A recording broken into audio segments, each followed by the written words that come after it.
order to trade up in order to get him. He has been sitting there for quite some time, so I'm curious of why they felt they wanted to do 2 quarterbacks. Of course, Andrew Berry said that was not the plan going into the day, but when it comes to the Browns, the plans never stay the same. Whatever they plan, it's pretty much the opposite. Yeah, this is the reaction, and this is getting talked about in the zeitgeist of how Barry looks miserable and Stefanski not having. They were forced to do this by ownership. I don't know. These things aren't shot in real time. But, I like the getting 2 quarterbacks. I don't know why anyone should pretend Dillon Gabriel is now afforded the luxury of not having any other rookie quarterback come in and be the rookie quarterback. What has he ever done? For the same reason, Shedeur Sanders was owed nothing and fell to the 5th round. Dillon Gabriel was owed nothing and should not. It's okay if they take another quarterback. I actually love this move.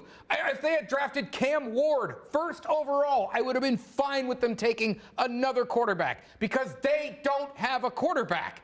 And don't assume just because you draft a guy high that he's going to be good. I'm certainly not going to assume because they drafted a guy in the 3rd round or it's 40-year-old Joe Flacco, or I'm certainly not assuming it's Kenny Pickett either. Keep throwing darts until you hit. Most people did have this guy pretty high up. Take a shot. I don't think it's necessarily, it doesn't bother me per se that they went 2 quarterbacks. I don't really think it makes sense to me because it seems like the messaging from the Browns was we're putting all of our eggs in next year's basket, right? You make the shocking trade at number 2. You pass on Travis Hunter. We're getting 2 first-round picks next year, and so that's when we're getting our franchise quarterback. I mean, they had said, Jimmy Haslam, we're going to be patient. If it's not this year, we're going to wait and get our guy. But then it's confusing. Okay, you go 2 quarterbacks, not the craziest thing in the world, but who those 2 quarterbacks are, Dillon Gabriel, Shedeur Sanders. Now the quarterback room as a whole, that's the craziest quarterback room in the league. And the great thing that they're saying is they're all going to compete, right? So will Shedeur be able to compete for a starting position? Well, that's what they're saying he's going to be able to do. But at the end of the day, you need to listen to those stats that they had, right? He was number 1 in passing single season with passing yards in a single season, touchdowns efficiency, completions, and completion percentage. At the end of the day, he is a accurate quarterback. He has size. He needs a little bit of work in the pocket, but this is an awesome pick for them, right? And I think having Joe Flacco on the team is only going to help him because Joe Flacco, as my dad likes to say, he's 147 years, but he is good in the league. He obviously has longevity in the league, and it's something that's going to help him. This was the first big shock that hit everybody on Thursday, trading the number 2 pick to Jacksonville. They end up going with Mason Graham, defensive tackle out of Michigan, to help bulk up those trenches down there, give Myles Garrett another weapon to work alongside with. I'm nervous. Here's the thing. Obviously, the Browns need a lot of things, and people will say, I like this trade because we have a lot of holes. Let's get a lot of... That sounds good in the draft room or in these conversations now. But on Sunday, when you need a play made, boy, you better have a playmaker. I don't know that Graham is not a playmaker. I do know I haven't seen anyone comparing him to the level of playmaker of Hunter. The Browns feel he was very close. They better be right. Better be right. All right, still to come. Was this the plan they sold Myles Garrett on? Is it a good one? Talk about it on the True North Draft Special next. I don't ever focus on the negative or even think about the negative because the positive happens so fast and, it's a change of emotions. For me, it was just playing quarterback. That's what it's about. You're watching the True North Convenience Stores 19 News Draft Special. True North Convenience Stores. Fast, friendly, clean.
You're watching the True North Convenience Stores 19 News Draft Special. True North Convenience Stores. Fast, friendly, clean.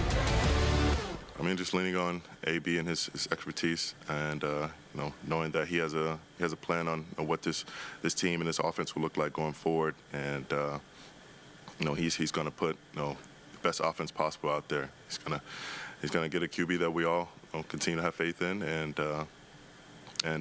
we're going to go out and do our thing on defense.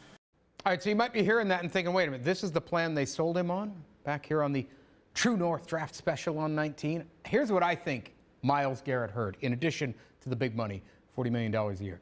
He said something, get a quarterback we all believe in. This team did love Joe Flacco. Totally. And I think they told him, look, it's a barren landscape. It wasn't a great free agent class. I thought maybe they should have put a little more after Russell Wilson. But anyway, they may have said, look, we're going to go get Joe Flacco back. We're going to pay you a ton of money, and then we're going to try to get some draft picks for 2026 and see what we can do. And knowing he has zero leverage, he said, okay, pay me the 40, and I like Joe. I wonder if the biggest thing he told him was, we're moving on from Deshaun Watson, because that was an interesting switch up as well, saying Watson was a swing and a miss. They hadn't come out and said, hey, we're done with him. Hey, that was a mistake. We're moving on from him. So I think it's the combination of we're done with Deshaun Watson. We'll bring back a locker room favorite, Joe Flacco. People respected him as a person. They respected him as a player. This wasn't a great quarterback draft class. You can't really do a clear plan of here's what we're doing with that. Yes. But I also think the money helps a little bit. Oh, I think the money was the number one thing. First of all, $40 million. I think it's like, okay, cool, I'll just stay. But at the same time, as you said about Haslam and the comments he made about Deshaun Watson, my only thing about that is once we saw him get re-injured, the same injury, we knew that he wasn't coming back at that point. Like, it was going to be pretty much a miracle if he did make his way back. So I almost felt like they didn't have to sell him on that. It was just like, we're going to get a quarterback, not sure who it's going to be, because I don't think out the gate they were like, we're going to go get Joe Flacco. Like, you know what I'm saying? It had to have been somebody or a couple of names they threw out there, and Joe Flacco is just who ended up. Yeah, and just, right, a safety net. And then I think at the end of the time, they're like, we're going to bolster up that D-line. They did end up signing Malik Collins, a 2-year deal, $20 million. Right now, that's probably their best offseason signing. There's probably, hopefully, more to come. But, I mean, the deal, they want to get to the quarterback, right? That is the main goal as far as Myles Garrett and what the defense is doing. So they've got to bolster that up. But when in doubt, I think $40 million is pretty. $40 million per. I would say a lot of positive things for $40 million. I would do a lot for $40 million. I think you kind of touched on it there. They may have gone to him and said, all right, look, we're going to make a run at this quarterback, and if it doesn't work out, we'll go get Flacco. They don't ever have a plan to stick to. I know they couldn't have told him anything concrete. People give him the business, and they deserve it because they make a lot of mistakes and they're coming off a bad season. But it's not like they sit in their office and talk about nothing. I mean, they had some kind of idea. No, I believe that they talk about an awful lot. Talk about an awful lot. But we talk about an awful lot. That doesn't mean a lot of it gets They might have gone to him and said, hey, there's Russell Wilson, there's this other guy, and if it doesn't work out, we can go get Joe Flacco. And you're right. He might have been like, well, that's way better than I've seen the last 3 years out of number 4. So that's fine. Take that and $40 million a year. To be fair, I just wish that they would have kept Flacco, even though we know it would have probably put a little bit more pressure on Deshaun Watson. 2 years ago, yeah. Last offseason. Right, well, last offseason, yeah. I think if they would have kept him, I think that would have been good for the team, and you wouldn't have to have been scrambling trying to figure out the quarterback situation, considering what had already happened the season before. And like you said, Leah, everyone really liked him. They loved, him in the locker room as a person and as a player. So, I mean, it was kind of a win-win situation. And it was interesting, too, because like we had talked about, I don't think there was a set plan that they gave to Myles Garrett, because when we finally were able to talk to him after he signed his contract extension, he really didn't elaborate on what changed. You just said, yeah, happy to be here and I'm sticking around, but there was no clear, here's what they did that made me feel like I'm believing in them. That was the best part, that there was no concrete, there was no direction on the map. There's just some toy dinosaurs and we signed a contract. That's exactly what Joe Flacco said in his press conference. They said, okay, what is the plan? What did the Browns tell you was going to happen? They said, well, we haven't laid out any concrete plans. They just want to get the guys in the building. So we still don't know the plan. Try to win, please. Please. Well, that's always because Sundays get a little. Well, you got to think about it. It's kind of hard to do worse than 3, right? Were you here for 1 and 31? I was not. No, it could get worse. We're not. All right, still to come. We look at Shedeur Sanders and the Browns quarterback room. Is Joe Flacco going to be the starter or just a mentor? I don't think anybody ever really views themselves as a mentor, solely as a mentor. I think we all want to go out there and compete and play. I think when you just have a competitive, good quarterback room, you don't really have to worry about being a mentor. You just you do you, and you compete and you have fun, and conversations come up and everybody learns from it.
This, to me, is about what I think they perceive as, you talk about cocky or confident, arrogant or charismatic, okay?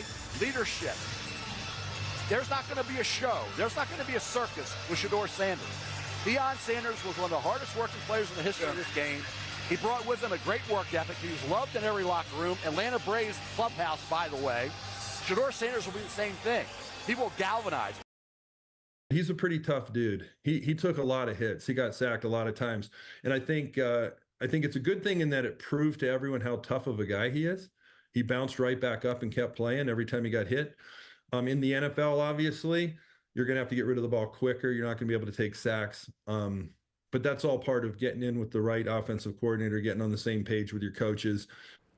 All right, welcome back to the True North Draft Special. Listen, get you a hype man like Mel Kiper, okay? That is what I need. I need someone to go to bat for me like that. So now the Browns have 4 quarterbacks in their room. Who is going to start week 1? I really want to say Shedeur. Yeah, are we talking preseason or what? Preseason, I'm giving Shedeur starting all the way, okay? That's what I think. They're going to want to see him. They're going to want to see Gabriel out there as well. But I'm going to say it's going to be Joe Flacco. I mean, he has the most experience in the room. I can't imagine someone starting over Joe Flacco, no matter how good they do in the preseason. It just doesn't make sense to me. All the money they gave him with incentives, too, you have to think this guy's coming here knowing he's going to play, right? Yes. I don't think Joe Flacco would sign here if you weren't basically told, yeah, you're our starter. To your point, we kind of mentioned with Shedeur earlier, I wanted to say this, now we're back to him. If he's as good as he thinks he is, as his dad thinks he is, and some people like Mel and the community that loved him, he will go right past Kenny Pickett. And if everyone is accurate, other than the Browns, about Dylan Gabriel, Shedeur should go right past him.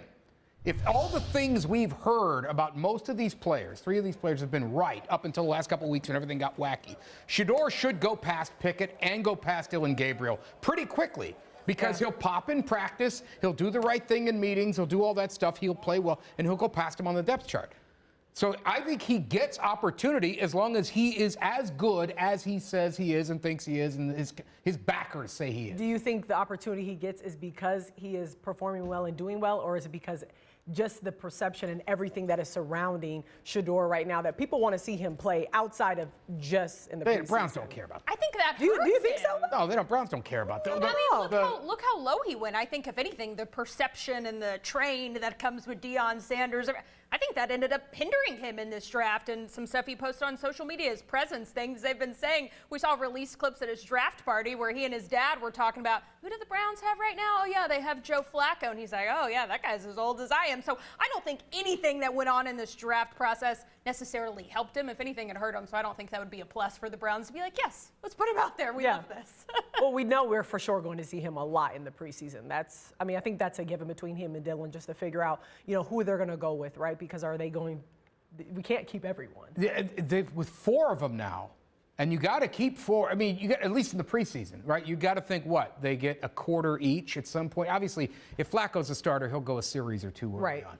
But at some point, they're going to have to let Dillon Gabriel play. You took him in the 3rd round. He's not a 6th round pick.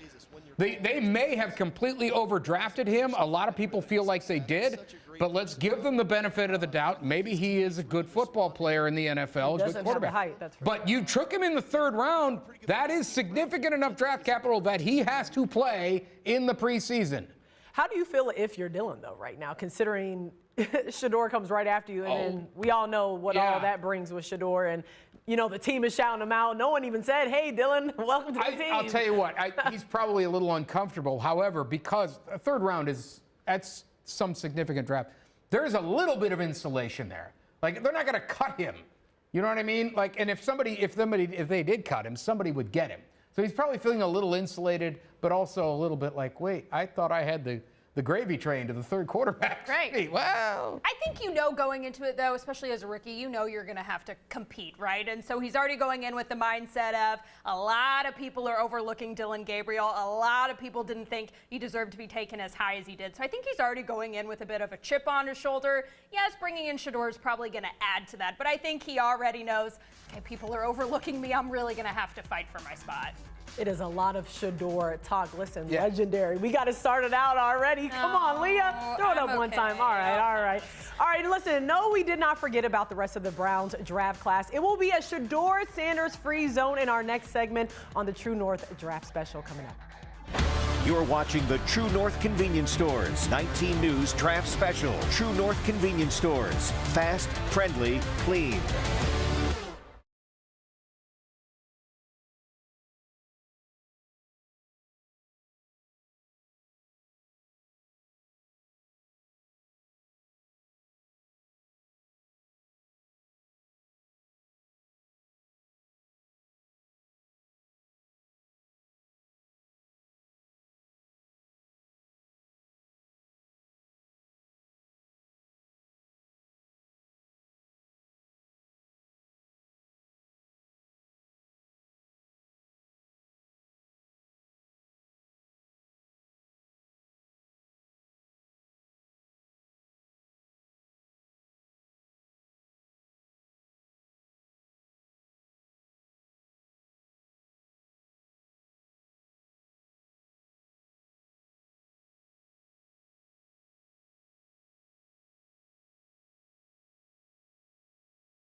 I got to see Denzel when I first got in the building earlier, and just that feeling of being a Buckeye and getting the feeling of just staying home and you don't have to go out of state anywhere else, and just getting to keep making my mark here in the state of Ohio. That's important. Welcome back to the True North Draft Special. Let's get to the rest of the draft class. Browns added 2 running backs. One of them's a Buckeye. You just heard from him, Quinshon Judkins. I think a lot of people were excited about this pick. Yeah, I mean, obviously, their first couple of picks, there was the whole trade on Thursday night, which left a bad taste in some people's mouth. And then they come back and get a linebacker who's good. I think Schlesinger, he fits the bill, and if they wanted a linebacker, they needed to get him because the drop-off after him was significant. Still, fans like 2 players. Who are these guys? Give them something to get excited about. Not only is it a running back, a skill position guy, but it is a Buckeye and a real good one. We were just rooting for this guy. Awesome in the playoffs, awesome in the national championship game, fits a need. Hard to not love this pick. 3 touchdowns in the national championship game. It must be the hair. Him and David Njoku with this hair. I don't know. We're going to have to figure something that out. My favorite story from when he got drafted is he wasn't in the room. Yes. To get His mom answered the phone. There was some misinformation online. People were saying he went to the bathroom. He did not. He left to go get a cup of lemonade, which I think is adorable. And his sweet mom picked up the phone and was like, hey, I think this might be something you want to come answer. This is a big deal over here. It's like the phone's over there, and she's like, Who's that? I probably ought to get that. I see, maybe? Look, clearly running back was a need for them in this draft, and they came back 2 rounds later. Today, they get Dylan Sampson. Go Big Orange! We got a resident Vol on the set. Yeah, Ash is excited. I love this pick too. I mean, they probably needed 2. This is a good running back draft. Sampson is liked by a lot of folks. Lance Zierlein, who is a draft analyst for NFL.com. Lance is a pretty good one, and he's pretty well connected in the league. His dad actually was a coach for the Browns, so Lance has some tie-ins to the league. He had this guy as the 4th-rated running back on his board, 1 ahead of Judkins, who he had 5th. And I'm sure he's not the only one that had this guy up this high. So get some run. They need playmakers, right? Get some. Do this. SEC Offensive Player of the Year.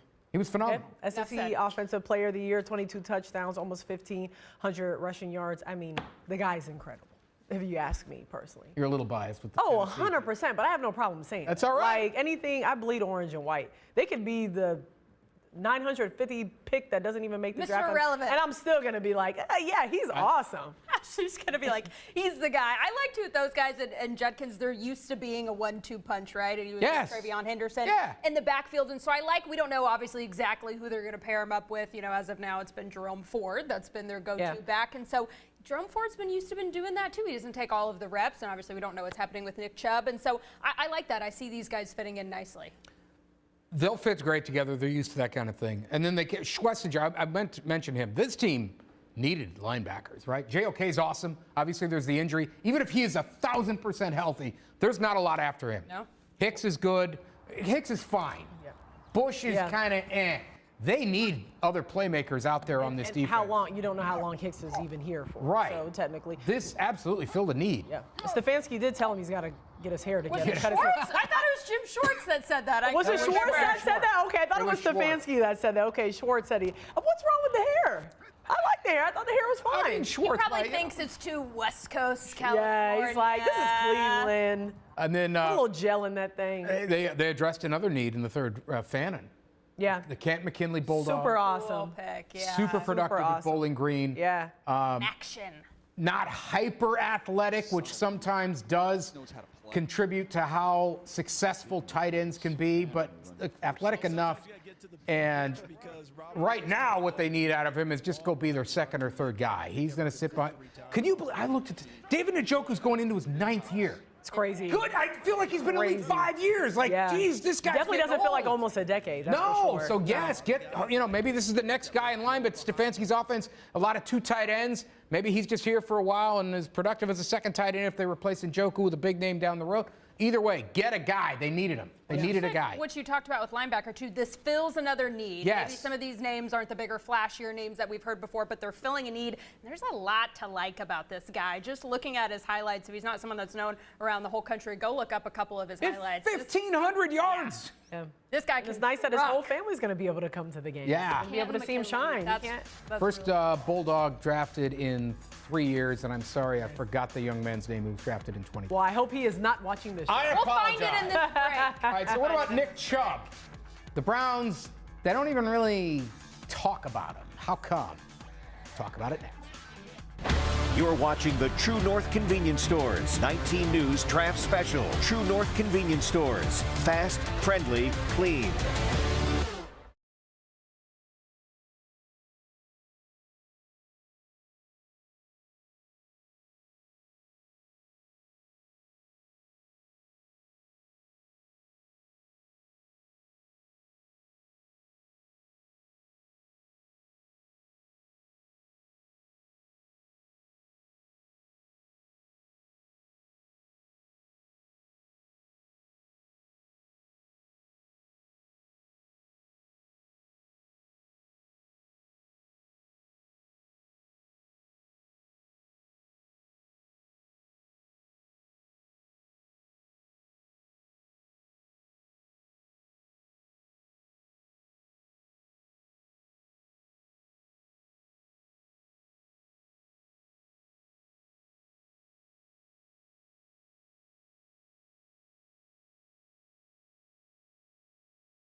We love Nick. He's going to be a Ring of Honor player for us, and we know that. In terms of the short term, that's something that, quite honestly, we just have to work through over the next several weeks. I'm not going to get into specifics on those things. I think you guys have heard me talk about Nick quite a bit, what I think about the person and the player. Obviously, I think very highly of him. I'd say that, all possibilities are on the table. Daniel, I wouldn't necessarily shut the door there. Obviously, it's got to be the right fit for both sides for that to occur. The complexion of our running back room has changed this weekend, and so as we, work through the, undrafted free agency process, maybe take a breath on Sunday. We'll reassess kind of where the roster is and what opportunities are available to us, on the veteran market, and then we'll operate from there.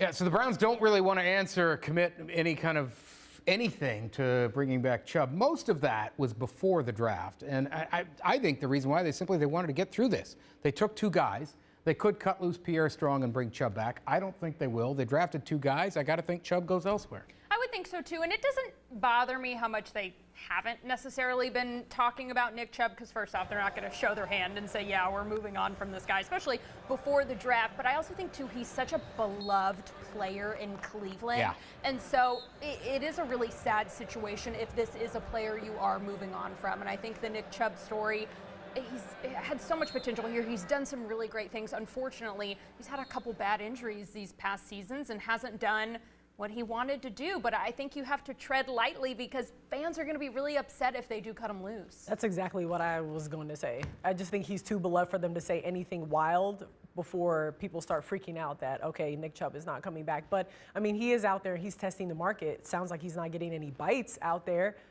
So could he come back? I don't know. I mean, this is now a little bit of a stocked running back room, right? So who, in that case, would you take out to keep Chubb there? And, you know, how do you use Chubb? Do you want him to be that main person? Or are you just putting him in for a couple package plays or, you know, just, you know, half game? I don't know, you know, and pay him a little bit of money, right? But then still, who do you give up? Someone younger who's not injury prone right now and whatnot. But, I mean, I didn't think Chubb wasn't his old self, you know, from the beginning, 7-year career. But, like, I still don't think that he's bad. I think he still gives you some. If you're another team, you need a running back. I got to think you're going to call Nick Chubb at some point. It's him and J.K. Dobbins are the two biggest veteran names out there. It's just interesting to me we haven't heard anything. We haven't heard of a lot of interest from any other teams. I think it's the nature of the position, though, with the draft coming up. Right. And this is it was a very thick running back draft. So the team said, all right, we'll see if we pick some guys. And now the guys that did, like the Browns, they didn't draft receivers. Well, guess who they're going to start calling now? Receivers. Teams that didn't take running backs, guess who they're going to call? Nick Chubb, J.K. Dobbins, Gus Edwards, guys like that. Well, it would be worse if Nick did pay his last down for the Browns and, you know, he goes elsewhere. Here's another guy to talk about. You know, Jeremiah Owusu-Koramoah, like, at this point, we're not exactly sure what's going on with him either. We know he had that scary neck injury, and then we have just not really seen him at all. I mean, he didn't even come into the locker room. He has just not been seen physically. We saw him Tuesday when he walked in for the voluntary off-season program. Yep. They walked in. The Browns have said his status nebulous, I think is the word that they're using. So there's no real timeline on if he's going to play football again, if it's going to be this season. And so I also think, too, part of the reason the Browns probably aren't talking about that as much is, A, you're not going to be talking about medical stuff. They don't really give updates like that or give specific timelines or share details. But well, you don't know. Well, the other thing is, if you don't know, what can you say? Right. If you don't know, what can you say? But what if it's, this might sound crazy, but what if it's not maybe to the point where it's as dramatic where it was? Maybe they're just deciding to not talk about it. I'm just curious, is that an option? It's possible. Here's one. Let's throw this out. Best thing, worst thing for you guys the Browns have done this offseason. Best thing they've done, worst thing. I have two things. I like Malik Collins signing because he brings you experience, size to the defensive line. They need it. He complements well with Myles Garrett. So I really like that signing as of right now, especially with Tomlinson gone. And I really like the Shedeur Sanders signing. I really want to see what Shedeur can do on an NFL field in front of real NFL guys who are coming at his neck, and to really see if he could lead a team, because if so, I mean, they're going to make a lot of NFL teams eat their words. What's your worst thing? Worst thing? Think about it. We'll come back. Leah, best thing, worst thing. Okay, so the easy throwaway one is like signing Myles Garrett to an extension. You know, my personal favorite is bringing Joe Flacco back. I love that just for pure vibes and energy alone. I think this franchise was down. I think the fans were down. After all the Deshaun Watson stuff that's been going off, it's like, okay, we're going to throw you a little bone. Here's something to be excited about. No, he's not our guy moving forward for the foreseeable future, but bring a little bit of the Flacco magic back. I think that also brought some energy to the locker room as well. Like we talked about the Myles Garrett plan. I think guys were excited to see him come back. And so, no, this might not be the answer moving forward, but I just think for like pure just vibes, I think I like the Joe Flacco move the best. So for me, and I'm going to sound like a grump here a little bit when I get to my least thing. The best thing for me is easy, Myles Garrett. You're right. He's the best player. Right. You extend him, get him here. That's the best. Worst thing they did, and I don't know how much better they could have done it because the landscape of the position. To me, the worst thing was the way they handled quarterback. Not that I disapprove of Flacco, but it seems like an almost unserious effort to fix the room when you have 40-year-old Joe Flacco and then Kenny Pickett and then Dylan Gabriel and Shedeur. Maybe he saves their bacon on this thing. But up until this, it has felt like a ridiculous effort to fix this room.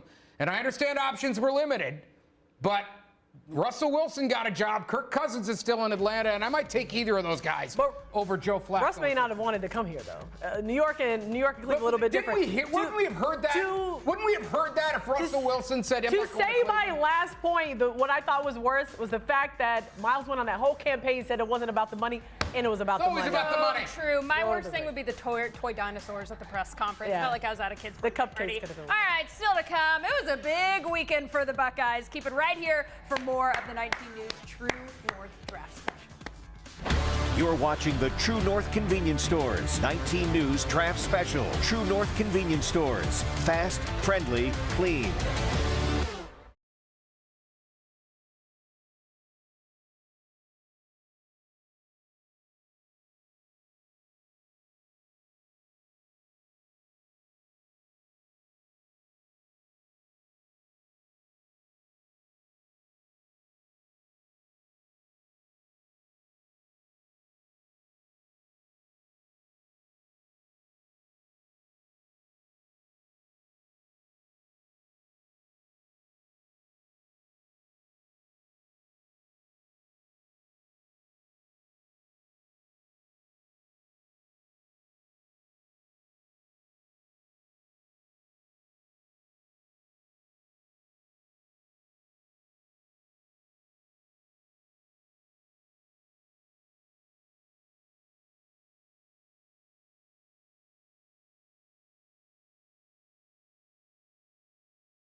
I hope Penn State looks back and say, damn, we missed out on Will Howard. You know, when I get to the NFL, I don't want you guys to miss out on me, because every single team that picks a quarterback in front of me, I'm going to make it my mission to make sure that they regret not picking me.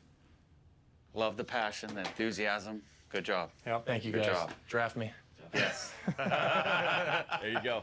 Draft me or you'll regret it. All right, what a weekend for Buckeyes. 14 players picked in all, 4 in the first round. But let's start with that guy, Will Howard, and he goes to the Pittsburgh Steelers. Mike Tomlin, what is he going to do with him? So I'll say this as a lifelong Ohioan and as a lifelong Buckeye fan. Will Howard, both Jack Sawyer, both drafted. If you are a die-to-the-wool Buckeye fan who is also a die-hard Browns or even Bengals fan who equally can't stand the Steelers, there is a part of you that dies when the Steelers draft a Buckeye, because it's like, or a Raven, but the Steelers are like, no, because you want to root for them so badly on Sunday.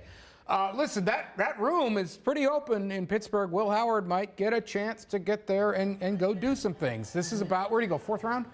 It's about where he was expected to be a mid-round guy. 6th round. 6th, okay, so a little later. But nobody thought he was going to go 3rd round or anything like that. He was supposed to be a day 3 guy. That's where he went. I'll tell you what, he did better for Ohio State than I thought he would. He had his down moments. But you remember when the Buckeyes went to the playoffs, you came in one day, we were here on the same weekend, and you said, what do you think? And I said, they will go as far as Will Howard can take them. Yep. Because Will Howard, when they lost big games, he would make losing plays. He did not make losing plays in those playoffs. We all know Jeremiah Smith and the defense and Sawyer, the big play against Texas. But he played phenomenal football. Maybe that was the corner turn of his career and his development. And if he does that, obviously Pittsburgh, they may get a guy. They might get a guy. Ashley doesn't seem too convinced. I wouldn't bet on it. He's a 6th round. I mean, I have no problem saying this out loud. Like, I'm a Pittsburgh Steelers fan, so I mean, I'm not super sold on him. I mean, but we haven't had a losing season, but you know, to each his own, anyways. I'm not sold on it, but you know, they do need a quarterback, and I'm not sold on the room that they have right now in any type of way. So, it is what it is. I like him too.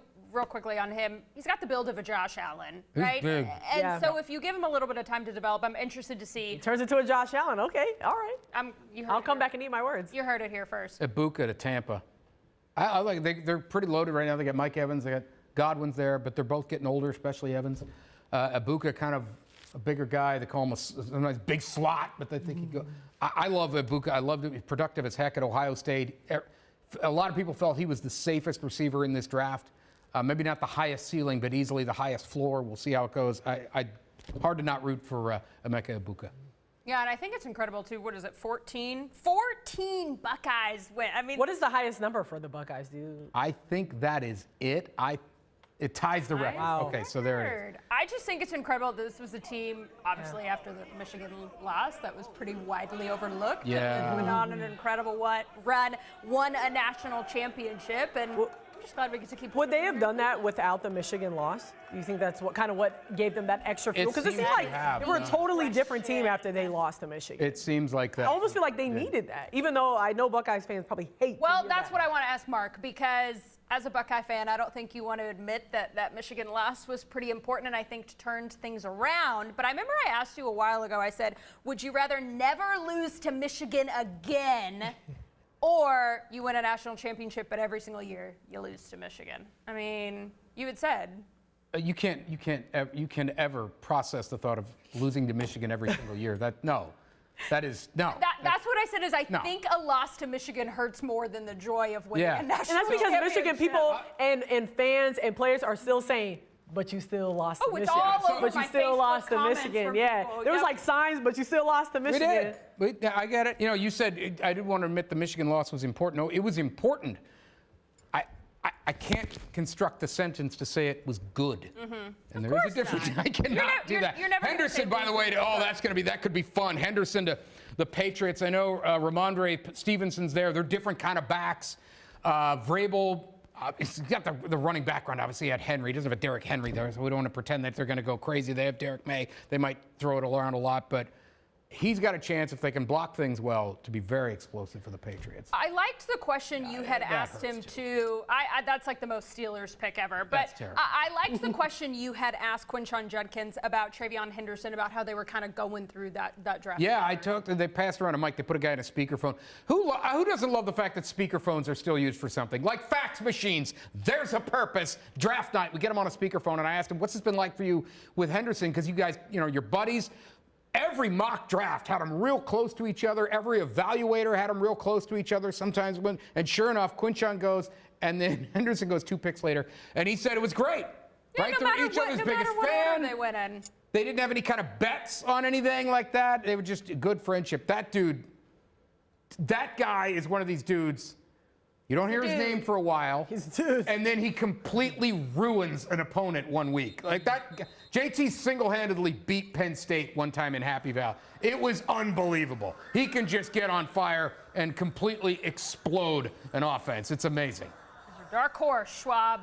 Colts got him. They might get a guy there. He's a second-round pick. He wasn't overlooked too much. But. Yeah, but I'm saying you're a guy you won't hear much about, and then he'll go and wreck the game. Well, that's the thing. Yeah. He will go for a while without making big plays, and then bam, he'll make 3 big ones in a row. Okay, you always say you can't judge a draft class until after 3 years. So guess where we're going next? Back in time, 3 years, and wait till you get a load of this class. Stick around. You're watching the True North Convenience Stores 19 News Draft Special. True North Convenience Stores. Fast, friendly, clean.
when we saw your guys' reaction in the war room, it just didn't look necessarily exuberant. So I don't know what we were seeing, but maybe you can explain that. And then also, like, how did this happen?